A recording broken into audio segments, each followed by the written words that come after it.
బీసీకి అవకాశం కల్పించాలి, తదుపరి ఒకవేళ కనుక 2 పెండింగ్ పెట్టి 2 మరొకసారి ఫుల్ఫిల్ చేయాలనుకున్నప్పుడు క్యాబినెట్ని అప్పుడు ఒక బీసీకి అవకాశం కల్పించాలనేటువంటిది నిర్ణయం తీసుకున్నట్టుగా తెలుస్తూ ఉంది.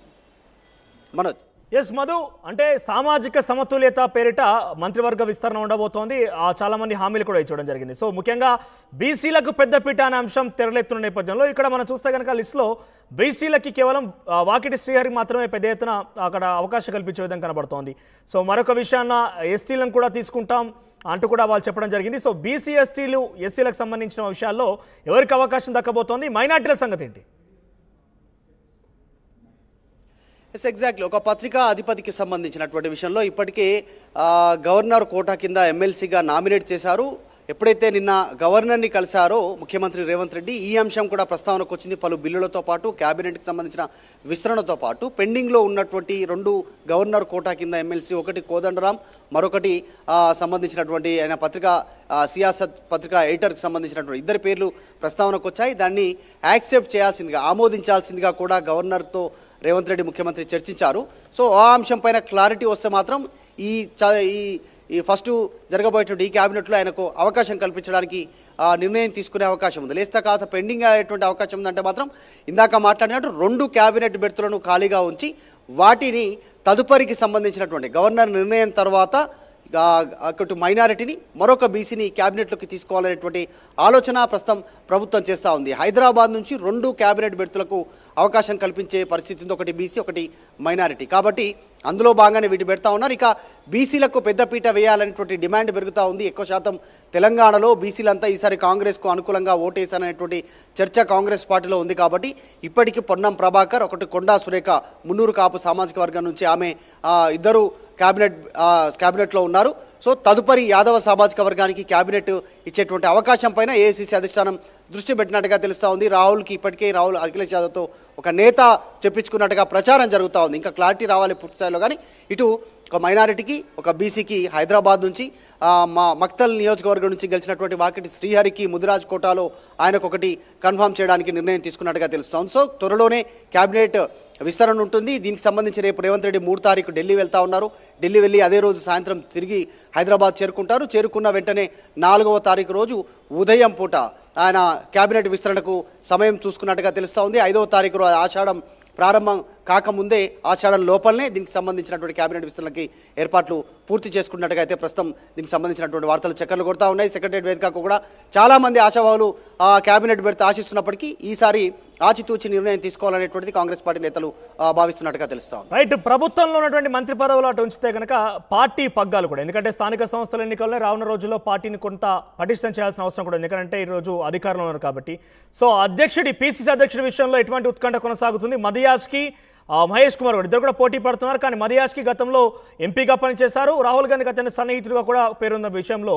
సో ప్రస్తుతం అప్డేట్స్ ఏంటి, ఏ రకంగా ఉన్నాయి? రేవంత్ రెడ్డి ప్రస్తుతానికైతే మహేష్ కుమార్ గౌడ్ పేరు ప్రపోజ్ చేస్తున్నట్టు తెలుస్తోంది. సో ఏదేమైనా కూడా పిసిసి అధ్యక్షుడి పదవి కూడా చాలా కీలకమని చెప్పాలి కాంగ్రెస్ పార్టీ విషయంలో. సో ఎవరికి దక్కే అవకాశం కనబడుతుంది, వాటి గురించి చర్చ ఏంటి?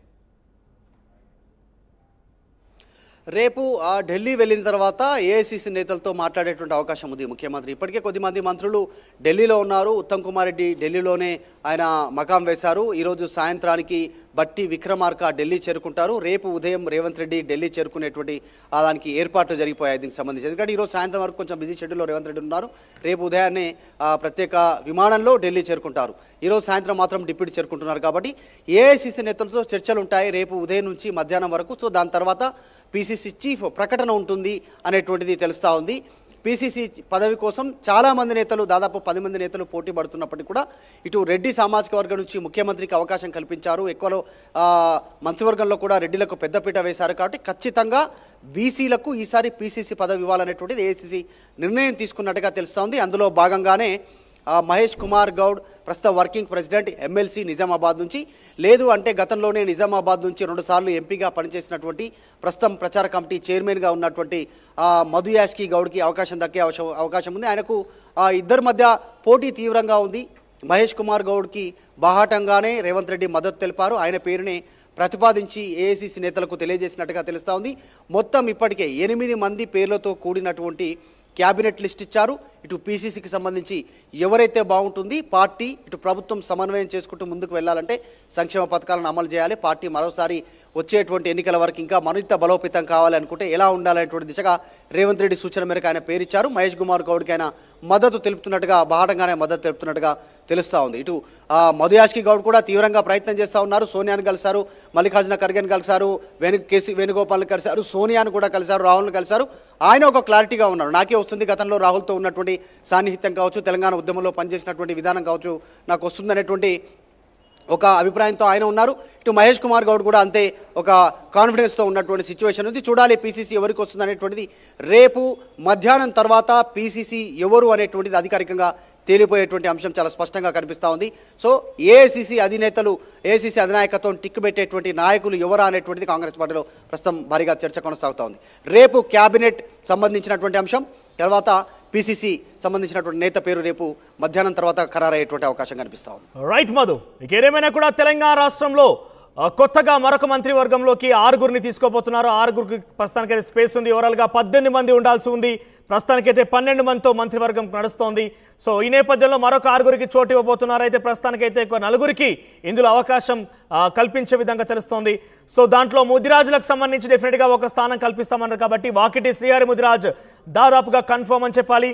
ఇక నిజామాబాద్ నుంచి ఎవరు కూడా ప్రాతినిధ్యం వహించిన యొక్క ప్రాతినిధ్యం మంత్రివర్గం లేదు కాబట్టి సుదర్శన్ రెడ్డి చాలా సీనియర్ మోస్ట్ లీడర్, గతంలో మంత్రిగా కూడా పనిచేస్తారనే అవకాశం కల్పించబోతున్నారు. ఇక నల్గొండ నుంచి ప్రస్తుతానికి 2 మంత్రులు ఉన్నారు, మరొకరికి అది రాజగోపాల్ రెడ్డికి అవకాశం కల్పించబోతున్నారు. ఇక ఆదిలాబాద్ జిల్లా నుంచి చూస్తే కనుక ప్రస్తుతం మీరు చూస్తున్నారు ప్రేమ్ సాగర్ రావు మంచిర్యాల ఎమ్మెల్యేగా ఉన్నారు, వివేక్ చెన్నూరు ఎమ్మెల్యేగా ఉన్నారు. ఆదిలాబాద్ నుంచి వీరిద్దరిలో ఎవరో ఒకరికి అవకాశం కల్పించబోతోంది. ఇక ఓవరాల్గా 4గురికి అవకాశం కల్పించబోతున్నారు. ఇక మరోవైపు పీసీసీ అధ్యక్ష పదవి విషయానికి వస్తే కనుక మధుయాష్కి లేదా మహేష్ కుమార్ గౌడ్లో ఇద్దరికి ఎవరికో ఒకరికి అవకాశం కల్పించబోతున్నారు. అయితే రేపు ఢిల్లీ వెళ్ళబోతున్నారు ముఖ్యమంత్రి రేవంత్ రెడ్డి. రేపు వెళ్ళిన తర్వాత ఆయన రేపు సాయంత్రం కల్లా ఒక కొలికి వచ్చే అవకాశం కనబడుతోంది. తిరిగి ఎల్లుండి కల్లా పూర్తిస్థాయి ప్రకటన వెలువడబోతోంది. తిరిగి 5వ తేదీన మంత్రివర్గం యొక్క ప్రమాణ స్వీకారం కూడా పూర్తయ్యేలోగా, అంటే ఆషాఢం అంటే కొంత జాతక రీత్యాలు లేదా ఇతర అంశాలు మనం చూసినా కూడా కొంత ఆషాఢంలో పనులు మొదలు పెట్టొద్దు, లేదంటే వాటిని ఏం చేయొద్దు అనే ఒక కొంత లిమిటేషన్ కూడా ఉంటుంది. కొంత ఆచారాలు పద్ధతులు పాటించే వారికి ఒక అనువైనటువంటి సమయం కూడా కాదు. ఈ నేపథ్యంలోనే ఆషాఢం కంటే ముందే అంటే 5వ తేదీనే ప్రమాణ స్వీకారం పూర్తయ్యేలాగా కాంగ్రెస్ పార్టీ ప్రభుత్వం ప్రణాళికాబద్ధంగా ముందుకెళ్తుంది. చూద్దాం మరి ఎవరెవరు